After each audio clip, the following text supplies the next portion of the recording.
Back. Warm welcome to you on the AM show if you're just joining us. Wednesdays are for business, and that is why this morning on AM Biz, we talk about Ghanaian women who constitute 70% of the aquaculture value chain in Ghana. But current challenges facing the fisheries industry, from climate change to government bureaucracy, are killing the verve of these women. Now, this is troubling, especially when their low productivity could have a toll on the cost and availability of fish. Now, for AM Business, Charles Aite tells the story of one such fish farmer, Patricia Safo, whose fish cage on the Volta Lake has been battered by disease and a lack of government support. In Ghana, the involvement of women in the aquaculture industry has largely been limited to the processing and marketing ends of the value chain. Whilst males continue to dominate the production of cultured fish, both at the nursery stage and the grow-out stages, most females who tried to have a stake in the industry could not withstand the heat of competition. They've had to give up. The challenge of being a woman, a minority in the sector, it's been quite a challenging trip. But when you have a good team around you who understand, it's very important. As an entrepreneur, there have been times, several times, when I didn't have anything in my bank account, and yet I had workers to pay, I had personal bills, but I didn't give up. Challenges will come no matter what you are doing, but your ability to ride on the waves, believing that the sun will definitely shine another day, take up whatever your dreams are and work very, very hard towards it. We were the first people to be given permits on the Volta Lake. So we started the cage culture on the Volta Lake. The few women left in the industry have not been spared the frustrating bottlenecks. One of such women is Patricia Safo. She runs the Crystal Lake Farms, ventured into aquaculture 2 decades ago as a fingerling producer as well as a cage farmer. Coming into a forest and setting up an aquaculture farm, that's one challenge. The challenge of having the vision to start aquaculture on a commercial scale on the Volta Lake was also not easy. And the challenge of actually sticking with it over 20 years when so many fish farms have collapsed. We stuck with the Akosombo strain, which was an economic suicide because the farmers did not want that. They wanted the mixed breed. But we persevered with it, and then COVID also came along. So we've had double suffer. We have also suffered because when those who are growing table-sized fish, they have to sell their fish before they can come and buy fingerlings to stock their cages. And the COVID meant that sales were slow. So it means that production has moved back a bit. This COVID effect, coupled with the introduction of the virus on the Volta Lake, which wiped a lot of fish, has clearly affected farmers like us. Patricia was the first to be granted license to operate a cage farm on the Volta River. After operating the cage farm for several years with several constraints, Patricia had to refocus and concentrate her energy on hatchery operation. Whole compliance issue for the aquaculture sector. Not only that, we want to ensure that people who breach this genetic issues by bringing in all illegal species viruses, and it should have a very, very strong punitive if anybody goes that way. There should be a level playing field, and the monitoring has to be enhanced.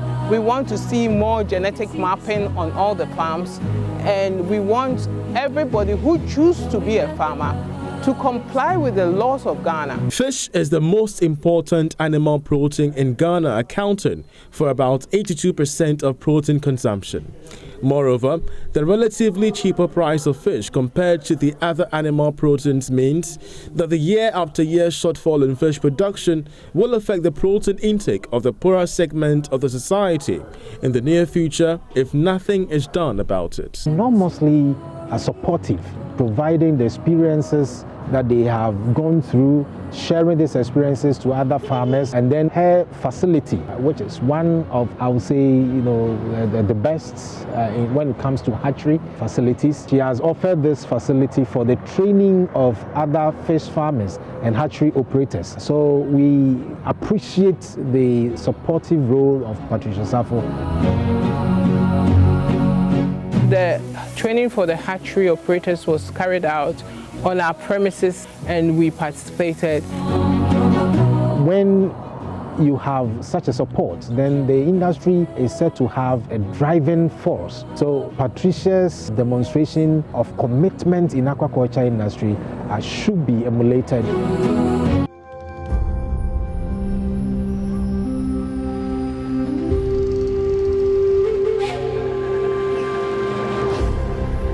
Before we get to our destination, our fingerlings are almost finished. About 40 to 50% is off. You took quite a free. Don't go chroma, eba Germany, any acosomo befa, your fingerlings. Aroila, and lao, nemivai honla, a yapu, na Kakamia Vado Ostigi, with Dalegia. Kakamia Vado Kugaro, Afi, Ivado. If you are not lucky and you met a storm on the way, you spend about 9 hours. We are trying to encourage farmers to grow fish that are a little bigger than what they used to stock. Previously, they stocked between 2 to 5 grams. Now we want to introduce the farmers to a size between 10 to 20 grams. So we are encouraging some of them to practice what we call the nurseries. So you buy fingerlings or fry from a hatchery producer, then you also culture to fingerlings or the young adults or juveniles.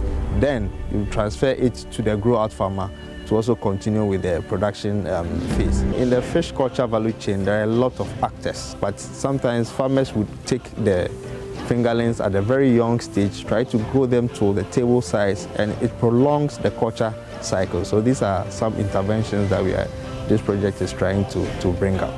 Nonetheless, this vast potential has not been tapped due to a number of bottlenecks such as the availability of quality feed, among others.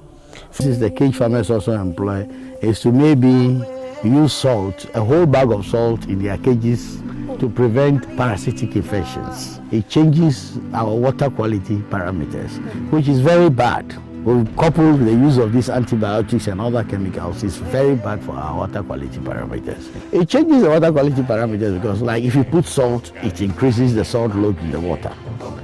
If you put antibiotics remain in the water. If you put any of the antihelmintics, it remains in the water.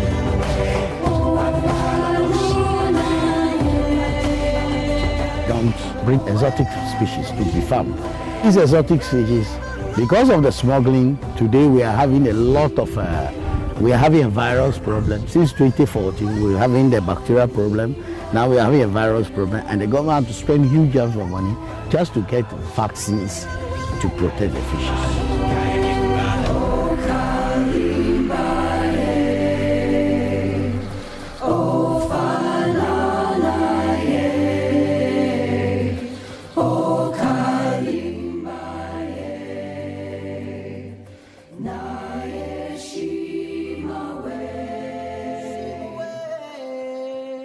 For aquaculture farmers like Patricia. On the story there of Patricia Safo, right in there, female fisher folk, I should be saying. Well, we continue on the AM show. A lot coming your way. We delve into politics. The campaign season is here. We have a special package coming your way next. Do stay tuned.